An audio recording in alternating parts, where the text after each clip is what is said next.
적중하신 토토방방 가족방분들 모두 축하드립니다. 저희 가족방에서 모든 경기 언오버 및 핸디캡 최종 조합 공유해 드리고 있습니다. 적중률 높은 가족방 입장은 고정 댓글에 있는 링크로 문의해 주시기 바랍니다. 12월 12일 새벽 챔피언스리그 6경기 분석 시작하겠습니다. 첫 번째로 아틀레티코 마드리드 대 슬로반 브라티슬라바 경기 알아보겠습니다. 먼저 아틀레티코는 지난 라운드 원정 경기에서 체코의 강호인 스파르타 프라하를 제압했다. 선발 공격수로 출전한 훌리안 알바레즈가 멀티골을 터뜨리며 활약했고 교체로 들어온 앙헬 코레아가 두 골로 조커 역할을 톡톡히 했다. 그러나 아직 챔스 5경기에서 승점 9점으로 16강 직행으로 가는 순위권과 차이가 있기에 이 경기를 반드시 승리해야 한다. 갤러거와 드포를 비롯해 중앙 미드필더들이 공격적으로 라인을 올릴 것으로 보인다. 이어서 슬로바는 챔스에서 전패를 당하며 24강 플레이오프행이 어려워 보인다. 직전 밀란전에서는 바르세이안과 니노의 골이 나왔지만 밀란 상대로 승점 획득에 실패했다. 홈연전에서도 연패했기에 분위기가 하락했고 남은 경기에서는 수비를 도외시하고 승리를 노리는 운영을 해야 한다. 쿠츠카와 키리아코스 등이 수비 보호보다는 공격적으로 중원에 라인을 올릴 것이다.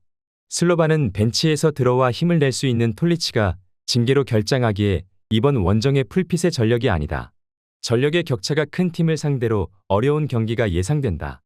요렌테와 시메오네 등이 측면 돌파로 기회를 만들 것이고 알바레스와 그리즈만이 해결할 아틀레티코가 승리할 것이다.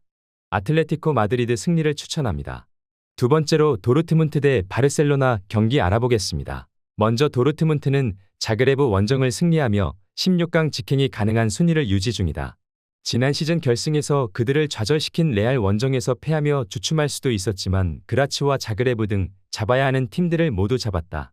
아데에미를 비롯해 공격진에 부상자가 있긴 하지만 말렌과 바이어, 바이노 기튼스 등이 공백을 잘 메웠고 자비처와 은메차의 중원 존재감도 확실하다. 이어서 바르샤는 첫 경기에서 모나코에 패하며 출발이 좋지 않았는데 영보이스전 승리를 시작으로 4연승에 성공했다. 그 기간 모든 경기에서 3골 이상을 기록하며 엄청난 화력을 자랑했다. 그러나 라리가에서는 최근 라스팔마스에 패했고 베티스 상대로 버저비터 동점골을 허용하는 등 다소 부진했다. 때문에 이 경기를 승리하고 분위기를 반등하며 라리가에서 1위 수성을 원할 것이다. 바르샤는 지난 주말 베티스 원정에서 무승부를 기록하긴 했지만 레반과 아피냐, 데용과 페란 토레스 등이 짧은 시간을 뛰며 이 경기를 준비했다. 브란트도 부상 여파가 있기에 로테이션 자원이 부족한 홈팀 상대로 경기에 주도권을 쥘 수 있다. 레반도프스키의 안정적인 마무리 외에도 페드리와 카사도가 홈팀의 중원 공세를 막아낼 바르샤가 승리할 것이다. 바르셀로나 승리를 추천합니다. 핸디 언오버 및 최종 조합 받아보실 수 있는 가족방 입장 방법 알려드리겠습니다. 먼저 영상 하단의 댓글을 클릭해 주세요. 두 번째로 댓글 속 가족방 링크를 클릭해 주세요. 마지막으로 채팅 참여하기 누르신 후 메시지 주시고 답장 기다려 주시면 가족방 입장 도움드리도록 하겠습니다. 그럼 분석 이어가 보도록 하겠습니다. 세 번째로 유벤투스 대 맨체스터 시티 경기 알아보겠습니다. 먼저 유벤투스는 슈투트의 일격을 당한 이후 3경기에서 승리를 추가하지 못하며 중위권으로 밀렸다. 에레디비지의 선두인 호벤에 이어 분데스리가 강호인 라이프치히에 승리했지만 보다 전력이 떨어진다는 평을 듣는 팀들에게 승리하지 못했다. 로카텔리와 쿠프마이너스가 버티는 강력한 중원과 쉽게 무너지지 않는 수비진을 앞세워 시즌을 보내지만 강팀 상대로 확실하게 우위를 점하지 못했다. 이어서 맨시티는 역시 최근 2경기에서 7실점하며 승점 1점 추가에 그쳤다. 스포르팅 원정에서 충격패를 당했고 페에노르트 상대로는 홈에서 3골의 리드를 지키지 못했다. 그래도 프리미어리그 일정에서 노팅엄을 잡으며 어느 정도 떨어진 팀 분위기를 끌어올렸다. 귄도안과 데브라이너 등 베테랑 미드필더들이 공격 전개를 잘하고 있고 홀란드의 위력도 여전하다. 유벤투스는 부상으로 빠져있던 스트라이커 블라호비치가 돌아와 팀의 최전방 공격수로 나설 수 있다.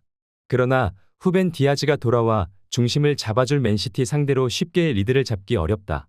사비우와 도쿠의 측면 지원 속에 홀란드가 유벤투스 수비를 집요하게 두들길 맨시티가 승리하고 먼저 치고 나갈 것이다. 맨체스터 시티 승리를 추천합니다. 네 번째로 벤피카 대 볼로냐 경기 알아보겠습니다. 먼저 벤피카는 미넨 원정 석패 이후 난적 모나코를 잡고 순위를 끌어올렸다. 11월 A매치 휴식기 이후 페이스도 좋은데 리그에서는 상위권 팀인 포르투와 비토리아 기마랑이스를 잡는 등 연승을 이어가며 리그 2위로 뛰어올랐다. 그리스 국대 스트라이커인 파블리디스의 안정적인 마무리 외에도 오타멘디와 페르난데스가 수비 라인을 잘 지켜내며 안정적인 경기 운영을 하고 있다. 이어서 볼로냐는 샤크타르 상대로 승점 1점을 챙겼지만 그 이후 4연패를 당하며 챔스 24강 플레이오프 진출에 먹구름이 끼었다. 최근 유벤투스 원정 무승부를 비롯해 3경기 연속 무패 중이지만 챔스에서는 부진하다. 때문에 난적 상대로 나설 원정 일정보다는 치열한 순위 경쟁 중인 리그에 집중할 가능성도 있다. 달링가와 일링 주니어, 파비안 등 로테이션 자원들의 선발 출전이 예상된다. 볼로냐는 남은 일정에서 무패를 기록해도 24위권 진입이 쉽지 않은 챔스에서 어느 정도 힘을 뺄 수도 있다. 이군 수준의 선수 구성은 아니겠지만 벤피카 원정에서 고전이 예상된다. 올스네스와 코쿠가 중원에 라인을 올리며 공격 전개를 할 것이고 디마리아와 암도오니가 파블리디스에게 좋은 기회를 만들어줄 벤피카가 승리할 것이다. 벤피카 승리를 추천합니다. 핸디 언어버 및 최종 조합 받아보실 수 있는 가족방 입장 방법 알려드리겠습니다. 먼저 영상 하단의 댓글을 클릭해 주세요. 두 번째로 댓글 속 가족방 링크를 클릭해 주세요. 마지막으로 채팅 참여하기 누르신 후 메시지 주시고 답장 기다려 주시면 가족방 입장 도움드리도록 하겠습니다. 그럼 분석 이어가 보도록 하겠습니다. 다섯 번째로 아스날 대 모나코 경기 알아보겠습니다. 먼저 아스날은 최근 페이스가 좋다.